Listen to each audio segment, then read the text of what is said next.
सिद्धिभ्यः।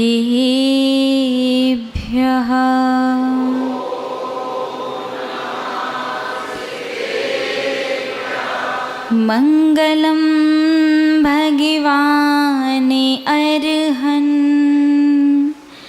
मंगलम भगवान जिनः,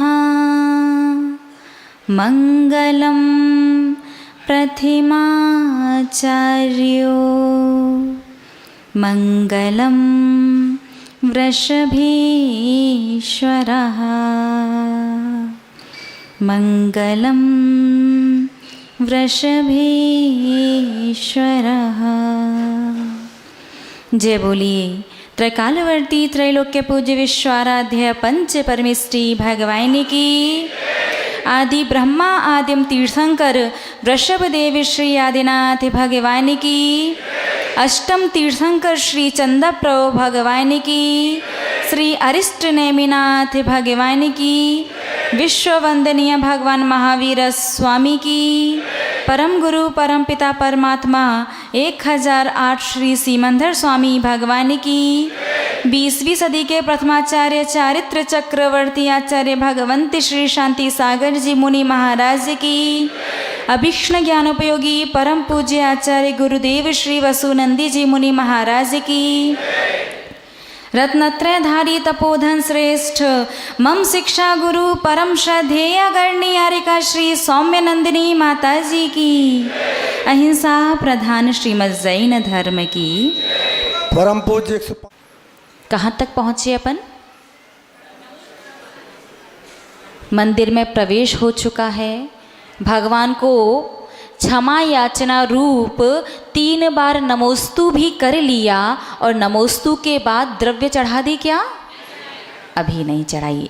नमोस्तु के बाद दोनों हाथों को श्रीफल की तरह हृदय के सन्मुख जोड़ करके णमोकार मंत्र पढ़ लिया। ठीक है ना?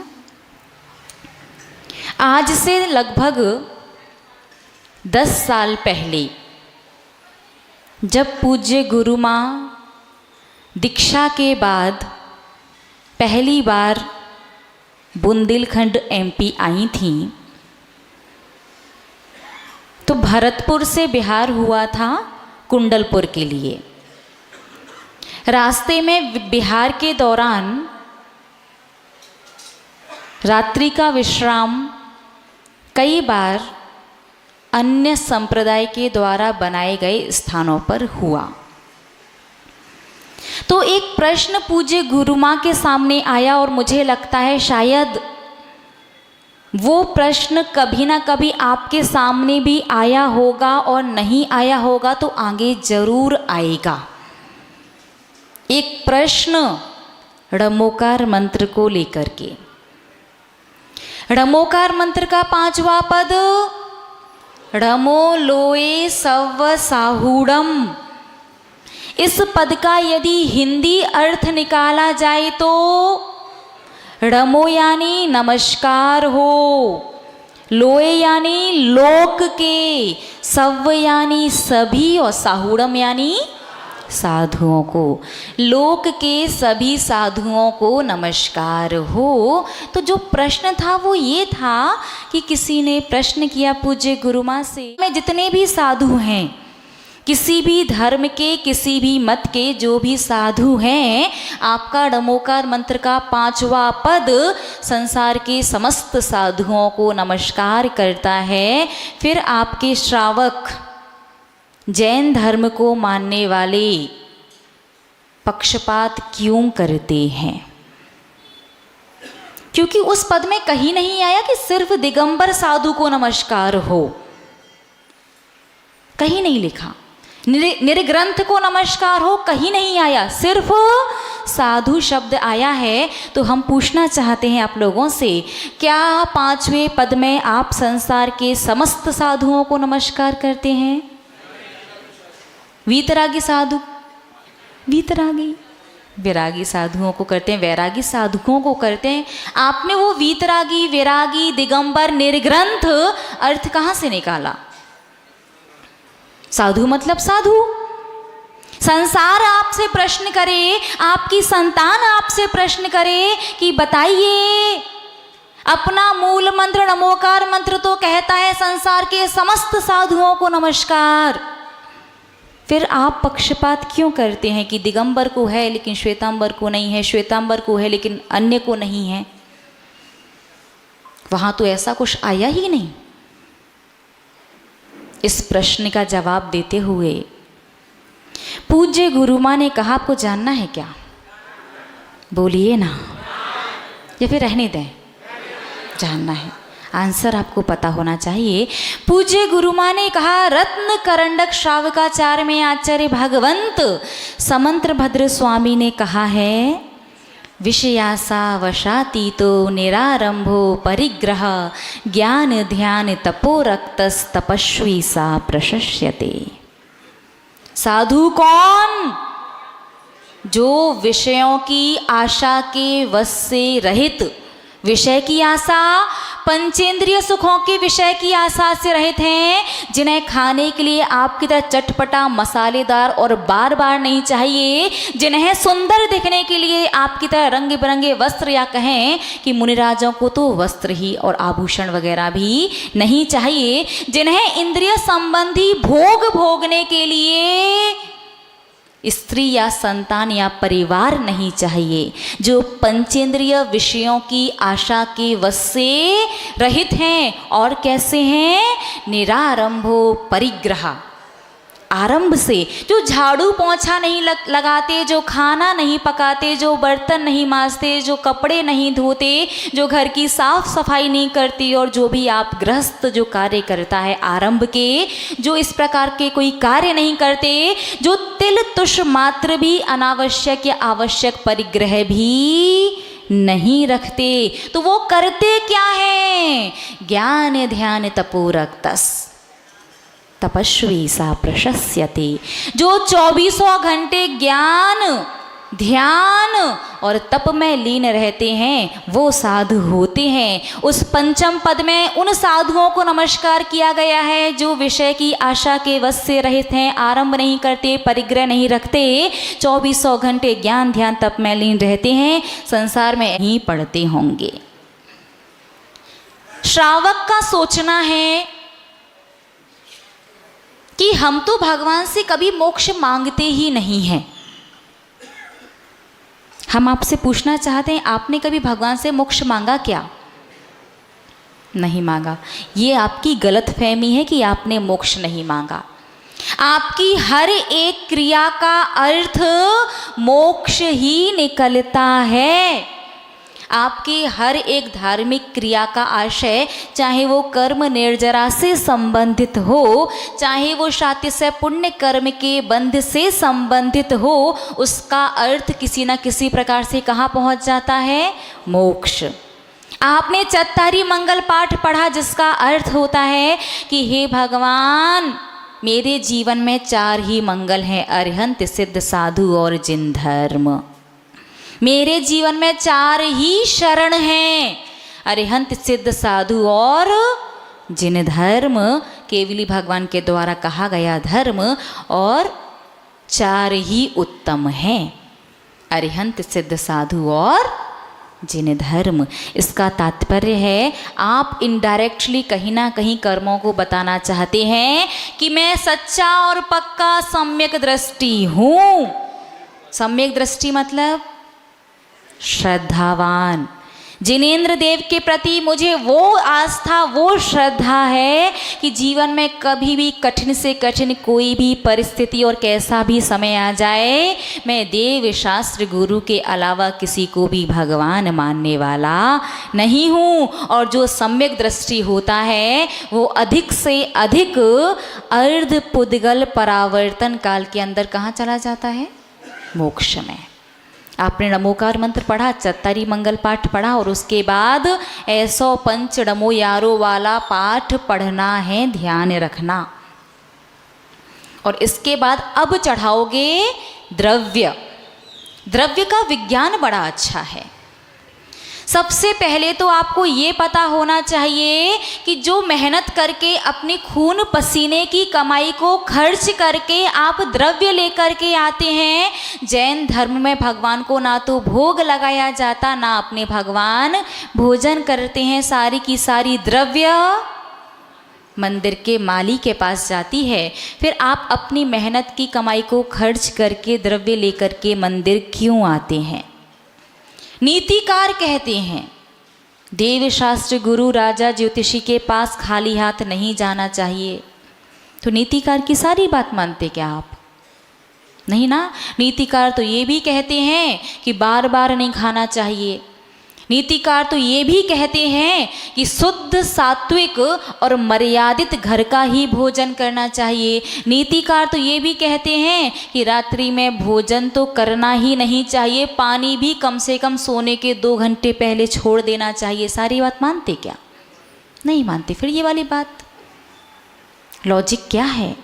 आपकी मेहनत की कमाई आप खर्च करके द्रव्य लेकर के आए और आपकी द्रव्य से भगवान ना तो उसे ग्रहण करते हैं ना उसका भोग या भोजन करते हैं। सारी द्रव्य मंदिर के सेवक के पास चली गई। फिर रोज भगवान के दर्शन करने आते समय द्रव्य लेकर के क्यों आना चाहिए? क्योंकि संसारी प्राणी 24 घंटे में सबसे ज़्यादा जिस पाप कर्म का अर्जन करता है वो करता है खाने के माध्यम से।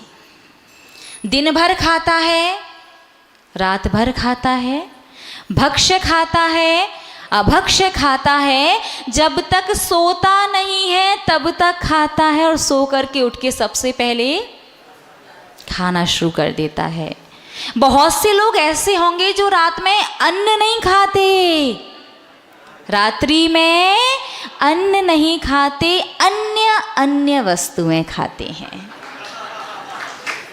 होता ना, ड्राई फ्रूट्स, हाँ, फरारी मूंगफली, मेवा, फल, दूध, रबड़ी और जो भी है, अन्न नहीं खाते, अन्य वस्तुएं।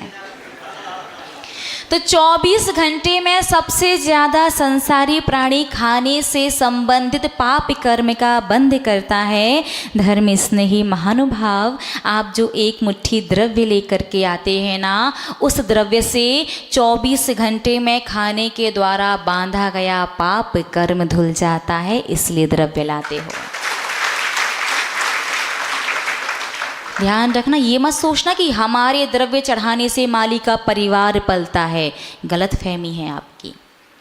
तो क्या एक मुट्ठी द्रव्य से सारा पाप? क्योंकि पाप तो इतना सारा, और द्रव्य कितनी? एक मुट्ठी, वो भी किराने वाले को पता होता। जैन साहब आए हैं, चावल मांग रहे हैं, कौन से चाहिए?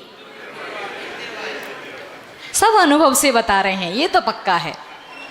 पहला प्रश्न भी वो किराने वाला यही पूछता, मंदिर के या खाने वाले, कौन से वाले चाहिए बता दो भैया। तो द्रव्य से पूरा पाप नहीं धुलता, द्रव्य से धुलता है सिर्फ 16% पाप। 84% अभी भी बाकी है। वो 84% किससे धुलता है? वो 84% पाप धुलता है हम कैसे भावों से द्रव्य लेकर के आए हैं। हम एहसान के भावों से तो नहीं लाए कि भगवान शुक्र मनाओ, द्रव्य लेके आते, खाली हाथ नहीं आए, कि अहोभाव से भर करके कि हे भगवान, सौभाग्य है मेरा, मैं संसार का सबसे भाग्यशाली व्यक्ति हूँ। 700 करोड़ की आबादी है विश्व की, और उसमें 130 करोड़ तो भारत की ही आबादी, उसमें लगभग यहाँ वहाँ के सारे टुकड़े मिला लो तो जैन धर्म को मानने वाले किसी ना किसी प्रकार से लगभग 1 करोड़। उन 1 करोड़ लोगों में भाव बनते होंगे 2, 4, 10, 20 लाख लोगों के कि मुझे मंदिर जाना है। 10-20 लाख लोगों में से 2, 5, 10 लाख लोग हैं जो आपके पास आते हैं, और उसमें से 1-8 लाख लोग हैं जो द्रव्य लेकर के आते हैं, और उसमें से 50-60 हज़ार ही ऐसे होंगे जो अहोभाव से भर करके लाते होंगे। मैं उसमें से एक हूँ। तो आप जैसे भावों से द्रव्य लाते हैं, उसी प्रकार के भावों के द्वारा आपके पास आता है 100% पुण्य, और उस पुण्य में से पहले क्या माइनस होगा? 16% क्यों होगा? 84% बचा था ना पाप। 84% जो खाने वाला पाप बचा था, उस पुण्य में से पहले 84% पाप का हिसाब किताब बराबर हो गया। अब आपके पास क्या बचा? 16% पुण्य। मतलब कमाल करते हैं आप लोग, बनिया है पूरे पक्के। इन्वेस्टमेंट वहीं जहां प्रॉफिट, वो भी कई गुना ज़्यादा। एक मुट्ठी द्रव्य से सिर्फ खाने का पाप ही नहीं धुला, बाकी 16% जो पुण्य बचा, वो पुण्य आगे आने वाले भवों में आपके भोजन की व्यवस्था बनाता है। यानी 4 गतियों में ऐसी कौन सी गति है जहां भोजन नहीं मिलता? सिर्फ नरक गति। त्रियंच गति में मिलता है, आधा पेट मिले जब कभी मिले, लेकिन मिलता है। मनुष्य गति में मिलता है, और देव गति में तो अमृत की व्यवस्था। अमृत, जब भी भूख की इच्छा हुई, कंठ से अमृत झड़ जाता है। चबाना भी नहीं है, बनाना भी नहीं है, और पचाना भी नहीं है। एकमात्र देव गति ही ऐसी है जहाँ जन्म से मृत्यु पर्यंत एक दाना भी भोजन का नहीं मिलता, और धर्म स्नेही महानुभाव एक मुट्ठी, सॉरी देव गति नहीं, नरक गति। आप इतना ध्यान से सुन रहे हो। हमने कहा देव गति ही ऐसी, आपने कहा हाँ माता जी। कौन सी गति है? नरक गति। देव गति में तो अमृत की व्यवस्था है। एकमात्र नरक गति ही ऐसी है जहाँ जन्म से मृत्यु पर्यंत एक दाना भी भोजन का नहीं मिलता। और आप तो बड़े समझदार निकले, एक मुट्ठी द्रव्य ला करके भोजन से संबंधित पाप कर्म तो धोया ही धोया, साथ में अपने आगामी भवों में भोजन की व्यवस्था भी बना ली। सीधा सा इन शॉर्ट यदि संक्षिप्त में कहें तो अपने आप को आने वाले भवों में नरक जाने से बचा लिया। अब प्रश्न जब ये आता है ना कि 170 प्रकार के अनाज हैं, और 170 प्रकार के अनाज में से हम चावल ही लेकर के क्यों आते हैं, तो इसका आंसर सबको आता है कि 170 प्रकार के अनाज में से चावल ही एक ऐसा अनाज है जो छिलके में से अलग होने के बाद पुनः उगता नहीं है। उसी प्रकार से हम भी चाहते हैं कि हे भगवान, हमारा भी संसार में पुनः पुनः जन्म और मरण ना हो। लेकिन एक बात और ध्यान रखना, वैसे हमने ये बात पहले भी बताई है, वापस रिपीट कर देते हैं कि बहुत से लोग ना द्रव्य को तौलते हैं और तोड़ते हैं। तौलते कैसे हैं? मुट्ठी में द्रव्य लेकर के आए हैं या डिब्बी में द्रव्य लेकर के आए हैं, उन्होंने ऐसे द्रव्य निकाली और देखा हाथ में 2 बादाम आ गई। कितनी बादाम आई है? 2। तो क्या करना है? 1 वापस रख दो। लगता है कि आज चिटक को क्या बोलते हैं आपके यहाँ? हाँ, नैवेद्य नहीं, नैवेद्य तो उसका साहित्यिक नाम है। चिटक की नॉर्मल तो चिटक बोलते हैं ना। नैवेद्य सुन लो, चटक समझ लो, गिरी समझ जाओ, जो भी है। नैवेद्य थोड़ी सी बड़ी आ गई, आपने देखा डिब्बी में 1 आध कम पड़ रही है क्या? तो 1 के 2 और 2 के 4 कर लेते हैं। आचार्य भगवंत उमा स्वामी मुनि महाराज ने उमा स्वामी श्रावकाचार्य ग्रंथ के अंदर लिखा है कि जो भी श्रावक भगवान के सामने द्रव्य को तौलता है कि कम है तो ज़्यादा कर सकते हो, लेकिन ज़्यादा है तो कम कर दो। जो भगवान के सामने द्रव्य को तौलता है या द्रव्य को खंडित करता है, तोड़ता है, चाहे फिर वो लौंग हो या फिर नैवेद्य हो, उस श्रावक को यति हत्या का पाप लगता है। यति किसे कहते जानते हैं आप? यति तो जानते ही होंगे, साधु मुनि। कल्पना कीजिए, कभी स्वप्न में जिनकी निंदा, जिनकी अवमानना, जिनका अपमान करने की भी आप नहीं सोचते, भगवान के सामने द्रव्य आपको तोड़ना है ना, आप साइड से जाओ। जो भी करना, तौलना है, तोड़ना है, जो भी करना बाहर से साइड से करके आ सकते हैं, लेकिन देव शास्त्र गुरु के सामने जो आ गया, जैसा आ गया, जितना आ गया आप चढ़ा दो। भगवान बिल्कुल बुरा नहीं मानेंगे कि आदिनाथ को 2 बादाम और चंदा प्रभु को सूखे चावल, बिल्कुल बुरा नहीं मानेंगे। लेकिन कर्म जो है ना वो रागी द्वेषी, क्योंकि शुभ कर्म भी होते हैं और अशुभ भी होते हैं, और आपकी छोटी छोटी सी क्रिया कर्मों को बड़ी बुरी लग जाती, और कर्म बुरा मान जाते ना तो हालत खराब कर देते हैं। कर्मों ने भगवान को नहीं छोड़ा, भगवान आदिनाथ को भी 6 माह तक मुद्रा लेकर के घूमे, लेकिन आहार का लाभ नहीं हुआ, और भगवान पार्श्वनाथ पर 7 दिन तक, आप सोचो भगवान के गर्भ में आने के 6 महीने पहले से देवलोग रत्नों की वर्षा शुरू कर देते हैं। कितने टाइम पहले? 6 महीने पहले। एक दिन में कितने रत्न? एक दिन में 4 बार, और एक बार में 3.5 करोड़, तो टोटल कितना हुआ? 14 करोड़। कल्पना कीजिए, जो देवलोग भगवान के गर्भ में आने के 6 महीने पहले से 14 करोड़ रत्नों की वर्षा कर रहे हैं, भगवान ने मुनि दीक्षा ले ली है, जंगल में बैठे, वो देवलोग उस समय क्या कर रहे थे? क्या उस समय सौधर्मेंद्र को ध्यान नहीं आ रहा कि भगवान के ऊपर उपसर्ग हो रहा है? क्या उस समय धर्मेंद्र और पद्मावती का अवधि ज्ञान काम नहीं किया कि हमारे उपकारी के ऊपर उपसर्ग है? अरे सबका सब कुछ काम करता है, लेकिन कर्म का उदय जब आता है तो किसी की बुद्धि काम नहीं करती। तो उस समय भगवान के कर्म का उदय ऐसा था कि 7 दिन तक ना तो स्वर्गों से कोई देव आया और ना ही धर्मेंद्र और पद्मावती। जैसे ही भगवान का कर्म पूरा हुआ, सबको याद आ गया कि भगवान पर 7 दिन से उपसर्ग हो रहा है। तो यही आप कितने भी पुण्यात्मा बने रहो, तीर्थंकर से बढ़ के पुण्यात्मा नहीं हो सकते।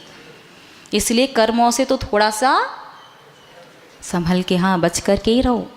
जितना आवश्यक उतना ही 3-5 करना, उसे उंगली दिखाई ना तो हाथ पकड़ लेगा, और एक बार उसने जकड़ लिया ना आपको तो 84 लाख योनियों और दुर्गतियों में लेकर के जाएगा, और आपके पास कोई मार्ग भी नहीं होगा अपनी गलती सुधारने का।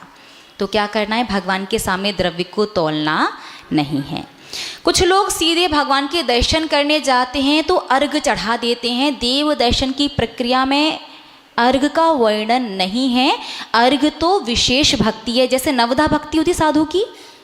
साधु की आहार के समय कितनी भक्तियाँ? 9 भक्तियाँ। गिनाना जरा। पड़गाहन, उच्चासन, पाद प्रक्षालन, पूजन, नमस्कार, मन शुद्धि, वचन शुद्धि, काया शुद्धि, आहार जल शुद्ध है। इस नवधा भक्ति में कहीं भी परिक्रमा आई क्या? बोलिए ना। नहीं है। पड़गाहन का मतलब होता है सिर्फ उनका जो संबोधन है, नमोस्तु या एक वंदामी जो भी है, स्वामी नमोस्तु नमोस्तु नमोस्तु, अत्रो अत्रो अत्रो, तिष्ठो तिष्ठो तिष्ठो, आहार जल शुद्ध है। तो परिक्रमा क्या है? परिक्रमा विशेष भक्ति है, वैकल्पिक भक्ति। चाहो तो आप कर सकते हो और नहीं चाहो तो ऐसा नहीं है कि बिना परिक्रमा के साधु मंदिर में लौट जाए।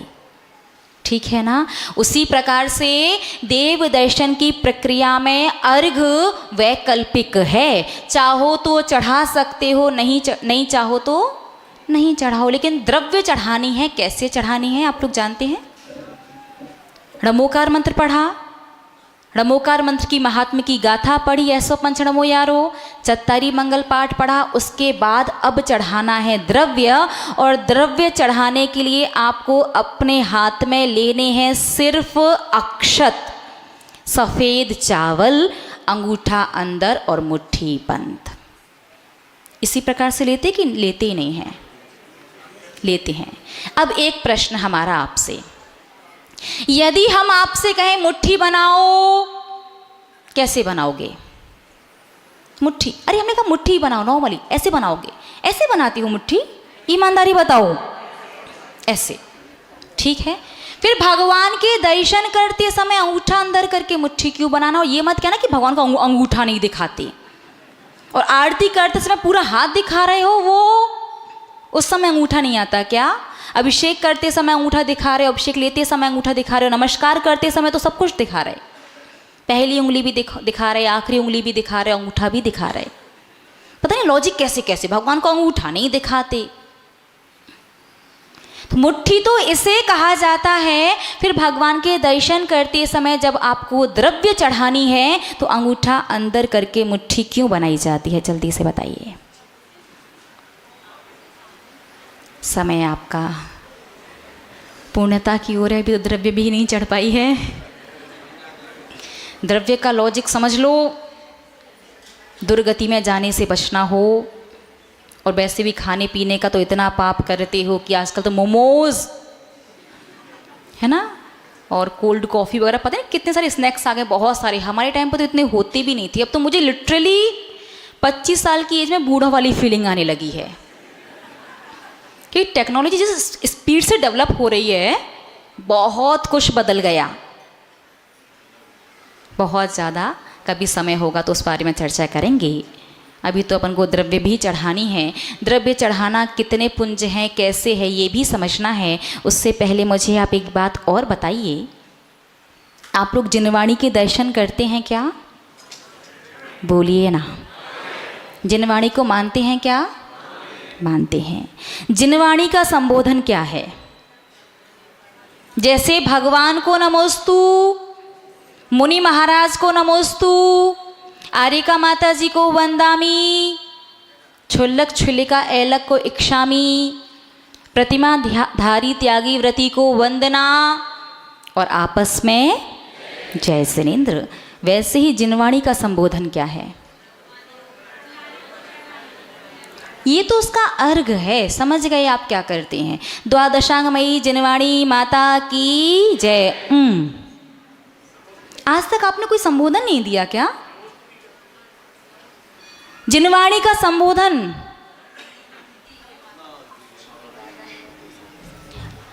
संबोधन का तात्पर्य अभिवादन से है।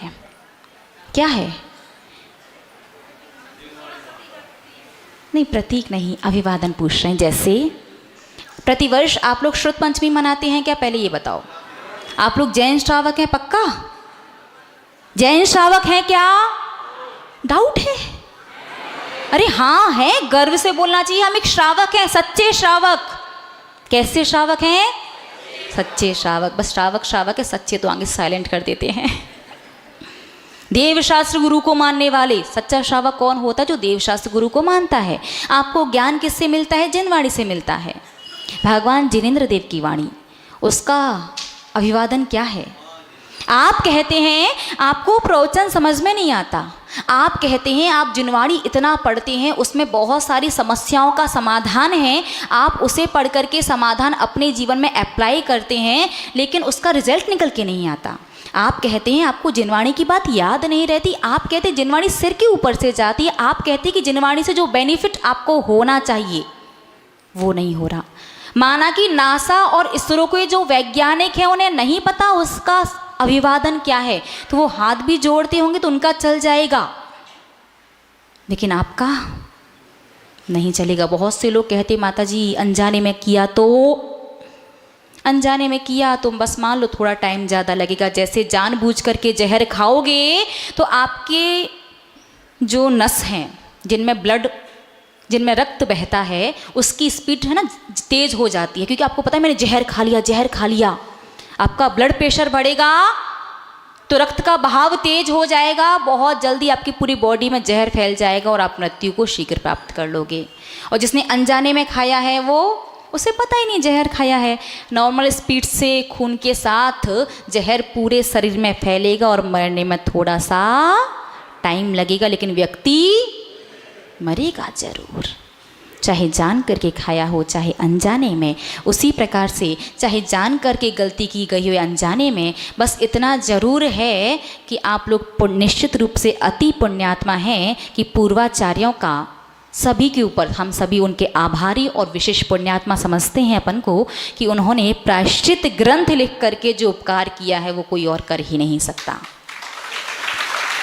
तो प्रायश्चित ग्रंथ उन्हीं के लिए हैं जिनसे गलती में गलती हो गई, जानते नहीं थे, अनजाने में गलतियां हो गई हैं, उनके लिए प्रायश्चित ग्रंथ है। तो अभी तक जितनी भी जो भी गलतियां हुई हैं, पहले अपन धर्म के स्वरूप को सही से समझ लेते हैं, उसके बाद उन सारी गलतियों का एक साथ प्रायश्चित लेकर के संकल्प लेंगे कि आगे जितना भी जो भी धर्म करेंगे उसे सही से समझ करके सही करेंगे। तो ध्यान रखिए, देव, शास्त्र और गुरु तीनों का बराबर का दर्जा है, इसलिए तीनों को किया जाता है नमोस्तु।